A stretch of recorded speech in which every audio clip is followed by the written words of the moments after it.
What's going on, everybody? I'm Henry Hill, and I'm joined by my good mate over here. That's Kevin Muller. Kevin, good to see you.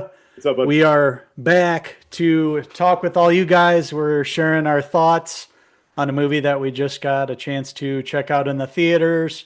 It's the return of Sam Raimi, of course, the director of Evil Dead and Spider-Man and many other movies. He's back. This one stars Rachel McAdams and Dylan O'Brien, and it's called Send Help. Although I'm betting I'm a much nicer boss than you ever would have been. Except for maybe this part.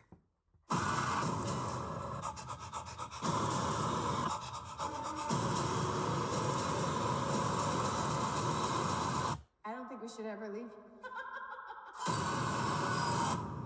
Yeah, so we just saw a clip from the film, and usually I write things about what I'm gonna say, and I don't have to do this for this movie. I'm just gonna get to it. I loved it. I absolutely love this film.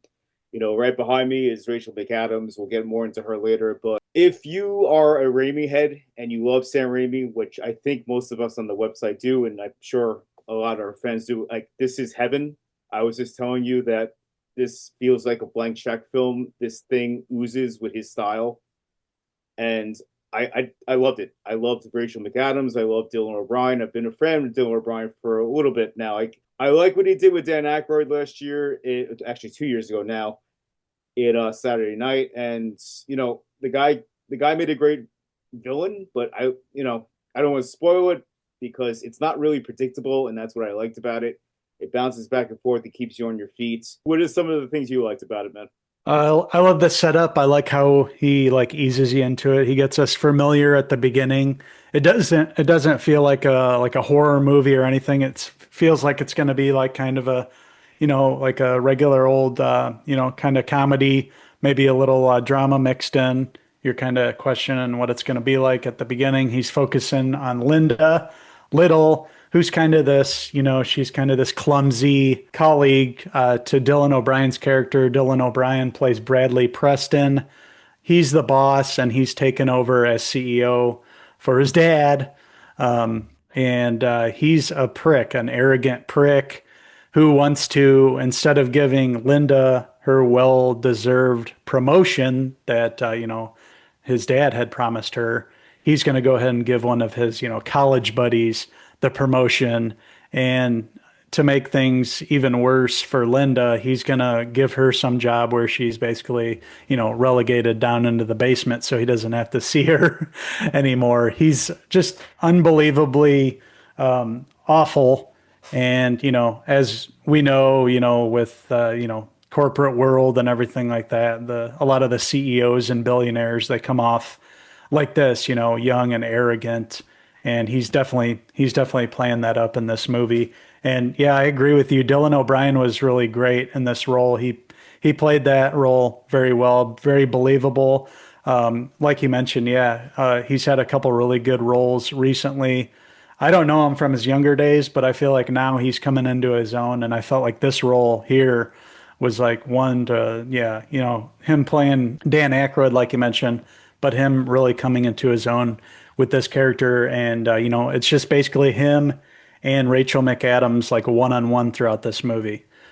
So the setup for this movie, like I mentioned, yeah, we're getting to know him a little bit. And then all of a sudden, this business trip comes up, and basically he's going to invite Donovan, his buddy that was going to, he's going to give the promotion to, and he's also going to invite Linda, and there's a merger taking place, so they have to go to Bangkok, and they're going to take a flight there. And as everybody knows from seeing the trailer and even the posters, they're going to end up deserted on an island. And out of all the passengers, I think there's like, four or five passengers. They're the only two to survive the plane crash. They wash up on this island. And as we learned, a little sprinkled out through the, 10, 15 minutes of exposition before they get crashed on this island, Linda has a particular set of skills that are going to come in really handy here and really turn the tables on this like relationship between these two characters. Yeah, and I appreciate not spoiling anything, that it's not predictable in the sense that Yeah, in the beginning of the film, she's presented as this helpless, kind of shy, timid person. But as the movie progresses, you see her survivor skills start to come out, and also other deep-seated personality traits that she kind of keeps hidden, and Raimi keeps hidden, behind like the curtain, and it slowly starts to reveal in the movie. I always like these kind of movies that are basically situated to one location because I think that's how you are shown not only how good the actors are, but the directing, the writing. The writing is awesome in this movie. It's hilarious at points. I actually laughed at it really hard at a couple of points. The direction is fast. There's a lot of Raimi cuts. Even in the office in the beginning, when she meets him, there's just so much focus. There's like a piece of tuna, like I think it was on the side of the mouth. Yeah. And it's just, I was talking to you about this movie's in 3D and also 4DX, and I didn't really have a good like experience with 4DX last time I saw it, which was probably years ago. But I'm kind of interested, maybe going back to watch this in 4DX because I think this may be really good in 4DX.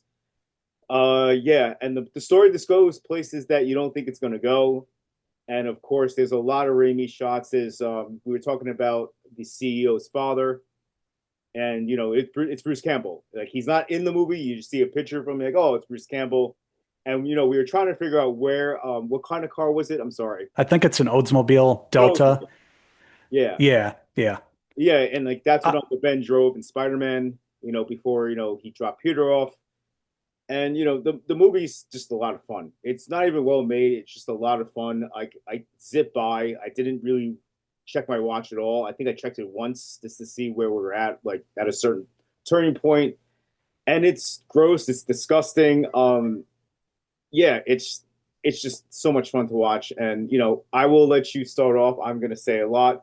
I want to hear your thoughts on her, on Rachel McAdams. she plays it so well. Yeah, she just goes from this meek and timid person in the beginning, but then once she gets on the island, like she just totally turns into a different person and like you completely becomes, her realized confident self, like something that she'd been waiting her whole life for this moment. And she almost doesn't want to leave once she gets there. She thrives so much Yes. and she's taken on, all the responsibility basically when they get there. He's injured, but he also just doesn't have any skills. Like Yeah. he's tailor made for the corporate life, her character can survive and thrive like in uncomfortable spaces and in this island with multiple threats. There's wildlife out there. There's things that can kill them. Obviously, the weather, the sun, being dehydrated. But she has no problem with any of that. And like you mentioned, I love those wow moments in this movie. The rainy, like all of a sudden you're just thrust into a crazy situation, like when she's going boar hunting there, Yes. and she has to use that spear. That was an awesome scene. And then there's another really jaw-dropping scene between her and Dylan O'Brien, where there's some threats made, and it involves a big knife, we'll say, and there's a big Sam Raimi shot where it zooms in, on his face, and you can just see the terror in his eyes. And yeah, just seeing those two together were great. But really, Rachel McAdams here, her character goes through it all. She thinks she can trust him at certain points in this film, but then he'll go and do something and break the trust. But then they get back together. It's just like this back and forth, and you don't know how it's going to end. But it just Yeah. keeps you intrigued all the way up until the end. Is somebody gonna find him finally? All these things are playing into it, and he keeps you entertained all the way to the end, keeps you guessing. And the ending was awesome for me. Like I said, it's kind of predictable, but only up to a point, and then Raimi totally flips those expectations around on you. It's just a really great job, and my favorite Raimi flick in a long time. This is one of his best movies, in my opinion. Here, Rachel McAdams' performance here reminded me a lot of Kathy Bates in Misery. There's a lot of Misery vibes for Oh, this one. And yeah, this one was a blast. Definitely watch it in the theater with an audience because you guys will be gasping and cheering at certain moments and laughing too. It's a good mix, and all the best, greatest hits from Sam Raimi are in this film. yeah. And just want to go back to like that shot. I think I know what you're talking about. I don't want to spoil it for the audience, but Dylan O'Brien sells that scene perfectly. Perfectly. You see the fear in his eyes, and like it's just totally believable. And it's a pretty long shot that Raimi puts on him. It's not like cutting back and forth like most movies do. And trying to think what else I loved about this. Yeah, Rachel McAdams is fantastic. It's obviously she's very beautiful. She's a very beautiful actress, but she's not afraid to get down and dirty. Not even like the blood, but just in the beginning, like I noticed when she walked out of the office after complaining about not getting the promotion, just the way she walked and the way she had her body hunched, it completely sold the character. But Yeah. when she's in her element and she becomes more confident, she becomes more beautiful too. And she just Right. kind of like walks in a more confident way. It's just little stuff like that makes the performance in my eyes just so good. I'm not I'm not being like stupid or joking around. Like I know it's a very very very early in the year, but I this for me is an Oscar nominated performance for Rachel McAdams. That's how good she is in this movie because she sells both the shy and the meekness of it, and also the confidence. And also, I don't want to say anything, but it's not a predictable film, and she's not totally helpless, and she's not totally good, if you want to say. And she sells it, and I liked. I'm not gonna say it, but there's one scene where there was kind of a supernatural element, and it reminded me of the Evil Dead. I think you may know what I'm talking about, but Yeah. that scene popped for me, and I kind of made me jump back. I'm like, holy crap! Like I wasn't expecting that.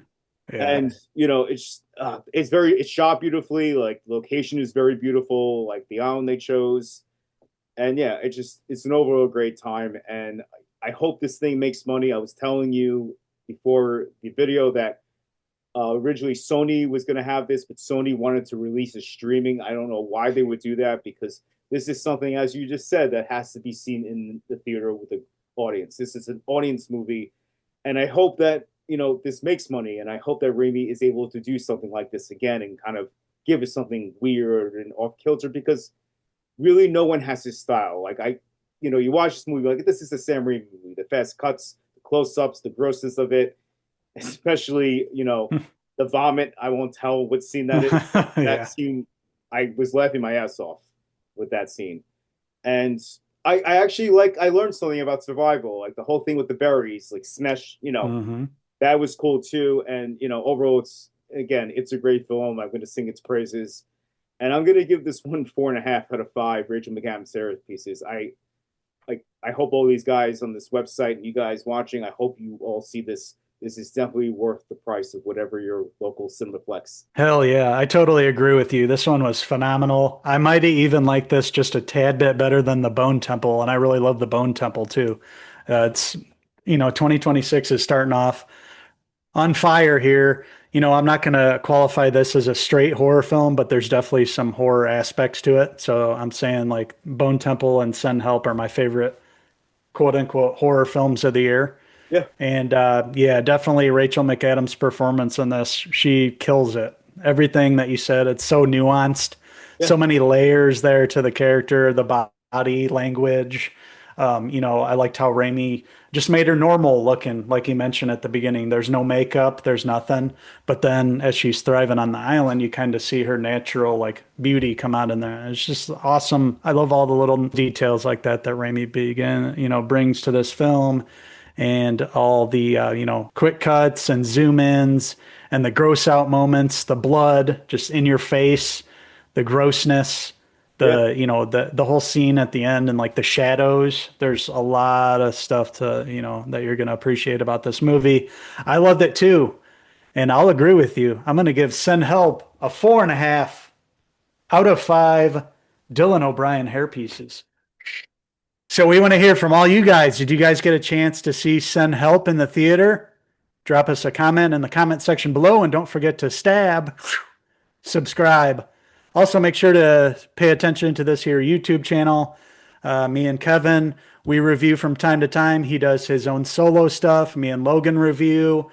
Bob reviews and does interviews. We got a lot going on the site. We love TV and movies, and we love reviewing for you guys. So thanks for watching our review of Send Help. And Uncle Kevin, as we like to say, until next time, Cheers. cheers.